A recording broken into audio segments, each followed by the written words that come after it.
Hello, hello, hello. This is Tando from Cosmic Spark, and I'm back with another video. And today, this is what I hate about Gemini. Oh my god, this one's gonna be fun.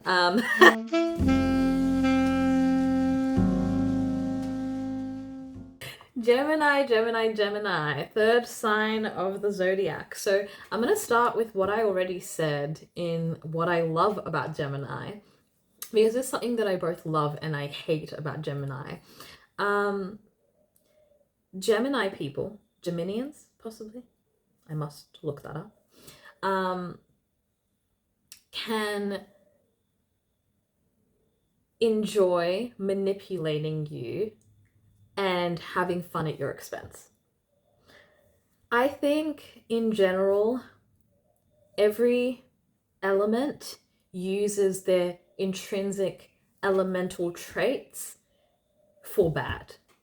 And what air signs can do is utilize their fast-paced, quick thinking and intellectualism against anyone. So this is nothing that won't come up later in the Libra, what I hate about Libra and what I hate about Aquarius. But this will be kind of more specific to typical Gemini traits.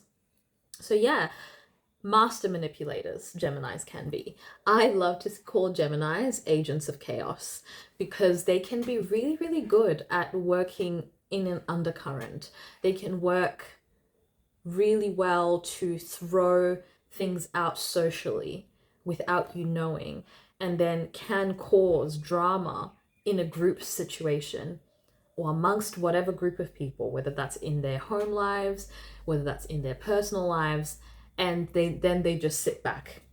They just sit back and watch it all burn. They want to watch the world burn.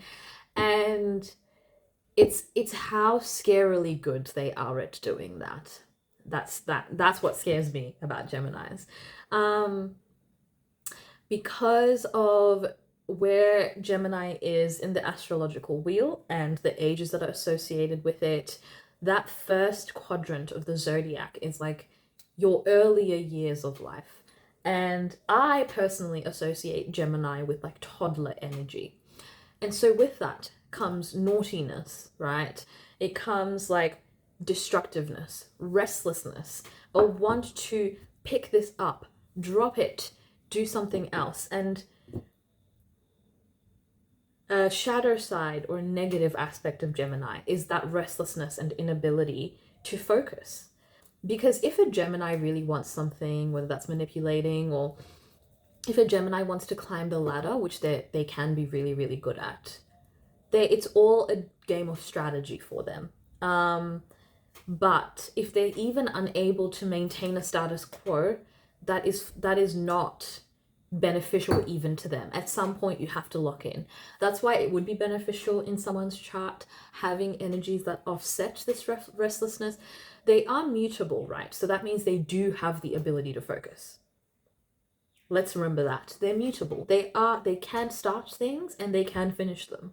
So fully being unable to complete a thing, just starting this, that, and the third can become a negative. While it can also be a positive because it's how Geminis can be well-rounded. But as a negative, it means that they're never fully accomplishing what they want to accomplish. But one thing about Geminis, whether they're well accomplished or not, is they are really, really good at seeming intelligent even when they're not. And I think this is something that I can identify as another air sign, but I think other signs struggle to see it.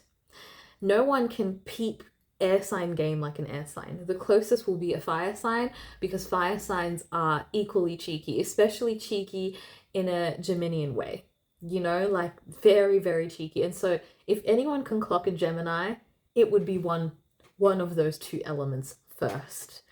And so yeah, I've experienced this for sure in real life. Geminis love to learn, just like all air signs. They love to understand the world through varying perspectives. So they'll, listen to this podcast and then watch something else that maybe is an opposing perspective.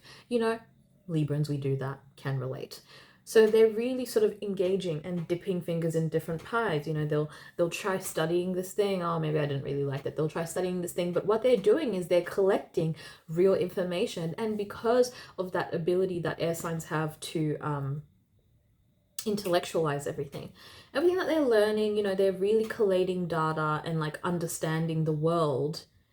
But then when you remember that Geminis are the beginning of the air signs, they're the early version, they're the first evolution of an air sign, you realize that it's a bit like I say, to me, it's a personal association, Gemini's a toddler. It's that like, oh, wow, like this is what a block looks like. Let me like evaluate this or whatever. But it's not like, but why? Why is the block shaped that way? And how does the block interact with its environment? Is there a reason that the block reflects light? You know what I mean? And so Geminis are super good at like surface level understanding of any concept ever. So if you first talk to a Gemini, maybe you're not close friends, and you touch on a topic that they know about, they will succinctly discuss an opinion of that perspective, and you'll be like, yes, okay, because they said it really well. You know, they use their communication skills, Gemini rules communication, to really express that in like a really tangible way that you can understand where they're coming from. Where they lose me as a Libra is when you know a topic and you try and go deeper with them. And they have really big egos about that sometimes. And I don't even think it's always conscious. Sometimes they're just existing and they're like, I'm smart, you know? And then once you have a topic that you understand and you engage that Gemini further, you realize that their opinion and perspective, while it might have even been the right one, it didn't come from like maybe this like genuine deep place of like deep interest where, you know, you were researching and you were comparing. They understood logically what would be the better position by like roughly understanding both sides of a situation, and they're like, okay, and then they can articulate that. But then if you're like, okay, let's engage in this intellectual discussion because there's something I know about, you realize very quickly that the way that they engage with information is very surface level, but they are willing to have a tete-a-tete, you know, engage you in a discussion and like talk it out that way, which is really, really nice. But it can be very annoying when you then realize that there might be other topics that you gave them reverence for understanding, and you realize now in retrospect that they don't always fully understand anything that they're talking about. They're just talking out of their ass. And I said this in my What I Love About Gemini video. Geminis are really good at bullshitting, guys. Like, they're really, really good at it. And it's something I do admire, but it's something that you have to keep in mind. Say they do know a topic really well. Okay, because obviously it doesn't apply to every Gemini. I don't know your birth chart. There's so many more things that go into it. We're talking pure Gemini energy is quite surface level. But then as you're discussing with them and they realize that you know more, they can be really good at, in the moment, quickly making assertions and associations based on what you've said to project this intelligence that they want you to think that they have. And it's why, because like they speak with such confidence in anything that they kind of know roughly about, that you fall for it straight away. They always speak very like calmly, coolly, and almost in an absolute. And it's not until they encounter another air sign that questions things that you can then be like, okay, but like let's get into it. And then you realize, oh my God, they didn't even think that deeply about it. Like they weren't even that invested. And that's the thing. Things with Gemini are almost always not as deep for them as it is for you.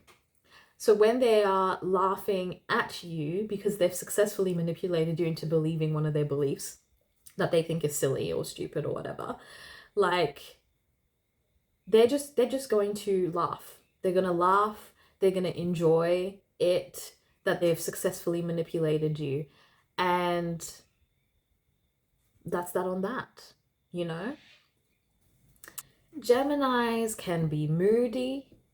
They can be interchangeable on their opinions. Now, this is something that I think really affects Gemini as a mutable sign and Pisces as well.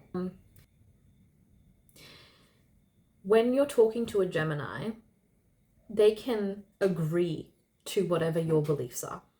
This is something I've noticed in people that are Gemini and Pisces.